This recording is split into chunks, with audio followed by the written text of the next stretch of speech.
Hi everybody, this is Hero and welcome back to another Dragonflight video. I am taking another look at Resto Shaman, and this time I want to give you a bit of commentary as I show you some clips of Resto Shaman gameplay. Before I do that, I just want to quickly show you the talent setup that I'm going for in Mythic Plus. It's a little bit changed from what I was doing before. Notably, we're getting rid of Healing Wave, Water Shield, and Resurgence.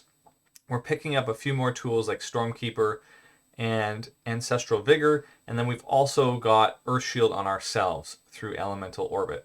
The rest is basically the same strategy as my other totem build, and part of the reason for this is we need to top people in 1 or 2 GCDs, and Riptide is really strong, as is Healing Surge. So we're just relying on those two pieces, and everything else fills in the background. Let me just go to some footage for you so that you can see kind of what I'm talking about.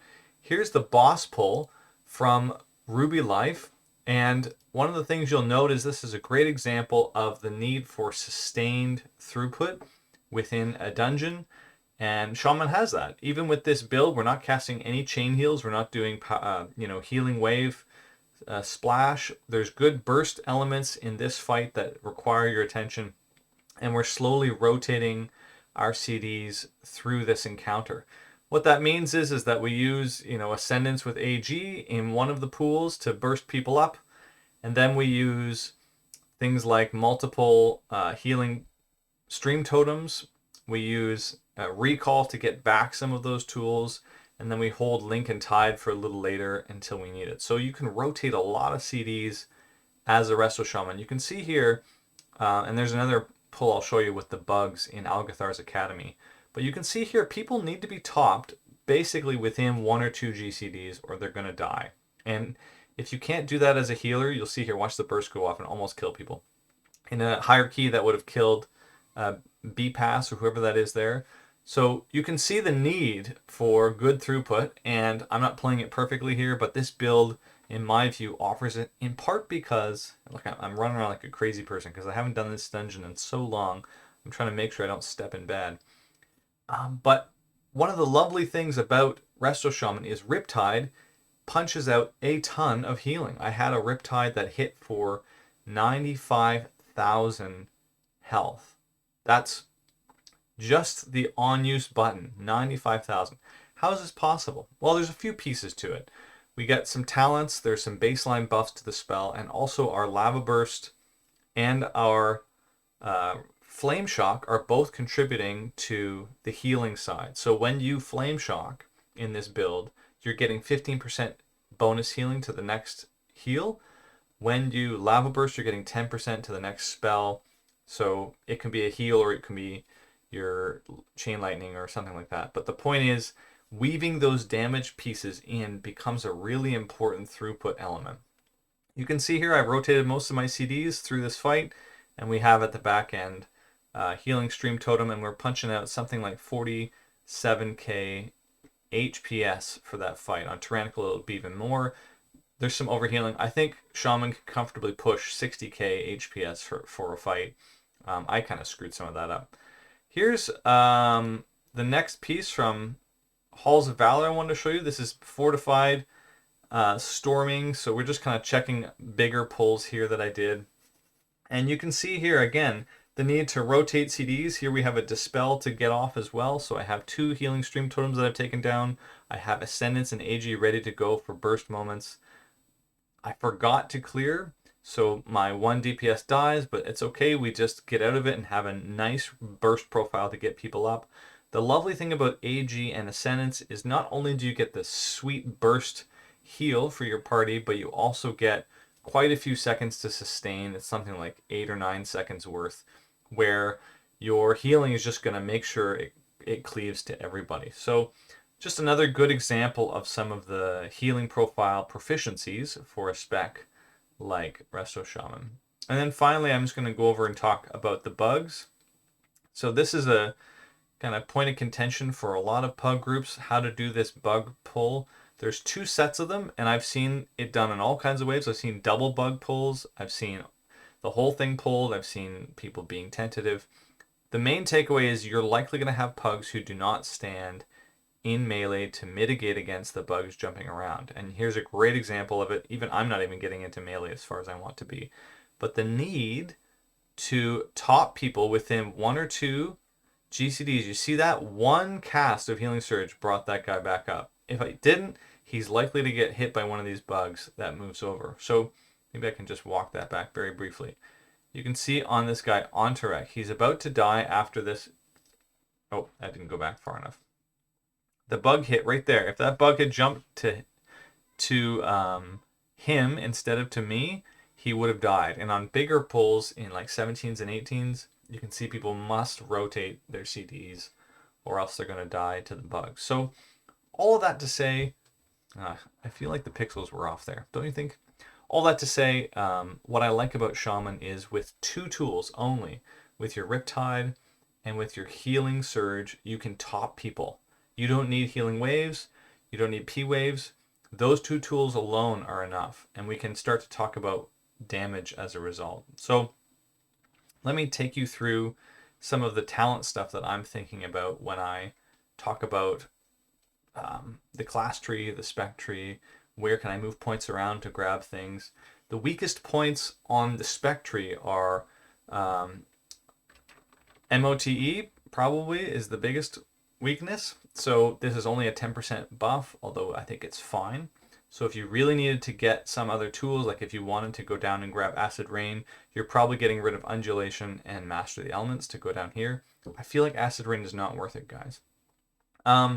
If you're looking to get more burst or throughput, you can drop you can drop Master of the Elements and grab Downpour, which is probably the next best node to grab, or even ERT, which I haven't done a lot of testing with, but I think given our mana efficiency through Focused Insight, ERT might actually be okay because even in sustained fights, we have lots of mana. On the class side, the essentials that you must have: Astral Shift, Chain Lightning, Wind Shear, Earth Shield, Healing Stream Totem here, and then AG. Those are the only pieces that I think you absolutely must have. The very strong ones include Cap Totem, SWG. We also have Nature's Guardian, which is sort of your cheat death, Nature's Swiftness, which is lovely, and then I think Recall, Creation, and Stone Skin are also very strong in Mythic Plus. Just so you can see, I can bring out far more totems and burst heal people up. The one flex point I think is probably Nature's Fury, and if you really needed to flex out to grab Purify, you likely want to cut into Focused Insight. You can grab things like, if you take out this point, you can grab things like Earth Elemental. You can grab some really good tools like Graceful Spirit. You can grab Spirit Wolf if you need DR. You can grab the extra Cap Totem stuff. So there are quite a few pieces to add in here if you didn't want just this one extra point hanging out in Nature's Fury. Everything else is kind of locked in. You can see getting access to things like Stone Skin and down here to Recall or down to AG really limits some of our pathing. However, I think we get most of the tools we want. If you really needed a Tremor, you're just 1 point away.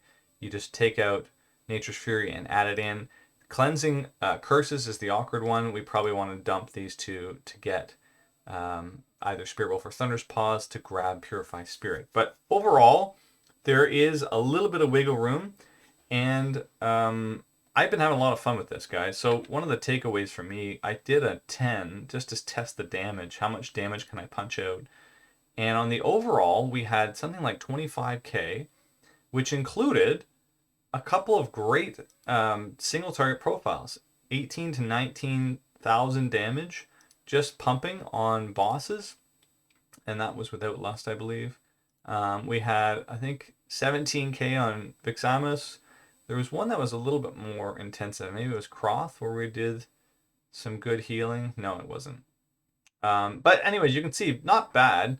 Where's the Overgrown Tree? This is the one where you have a little bit more AoE in the damage. So we're still pumping out 30k HPS. I know it's a 10, doesn't really matter. But we also got up to something like 33 to 35k.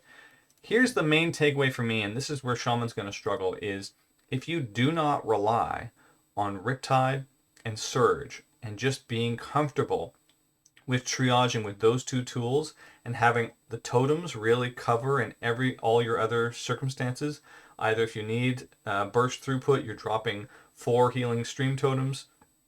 or if you need Ascendance and AG, timing that correct, or Link and Healing Tide Totem, or an Earthen Wall for prep.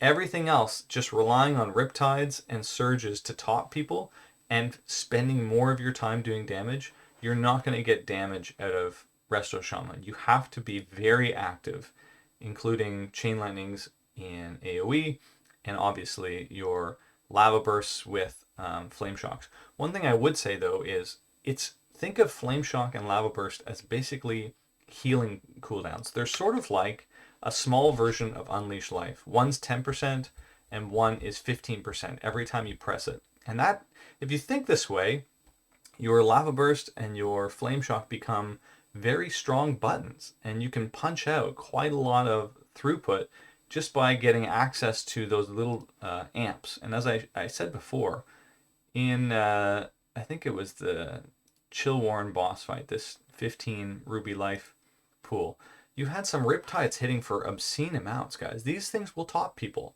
1-2 GCDs, it'll do the work. You also have a lot of great things that kick in at the bottom portion of a person's health. Your Mastery, Earth Living Weapon's going to kick in when you need it. Ancestral Awakening is just really nice because it's smart heals. So if you surge somebody and it crits, which is likely to do because of our Riptide interactions, you're also going to heal somebody else for part of that. So what do we have? We had a surge that hit for 170k. That's basically a lay on hands, right? That's a lot of healing. And that crit is going to be duplicated through Ancestral Awakening to somebody else, right? So it heals the lowest target person. This also all cleaves through our Ancestral Guidance and through our Ascendance. We have ways to get Ascendance just from using Riptides, which is awesome. And we also have an on-demand Ascendance that we get to use whenever we want. So I am extremely kind of comfortable with this setup for Resto Shaman in Mythic Plus. It has all the tools you want. The only thing that you need to remember is I must focus most of my attention on damage, on getting Chain Lightnings out, on getting Lava Bursts, on finding space to do that. The healing is all there. You don't have to worry too much about casting long chain heals or loading up prime waves. Just cast Riptide. That will be enough.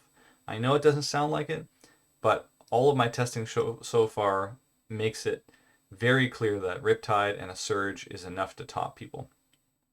Thanks for watching, guys. I hope you enjoyed this video. Let me know if you have any comments or questions, and I will see you again next time.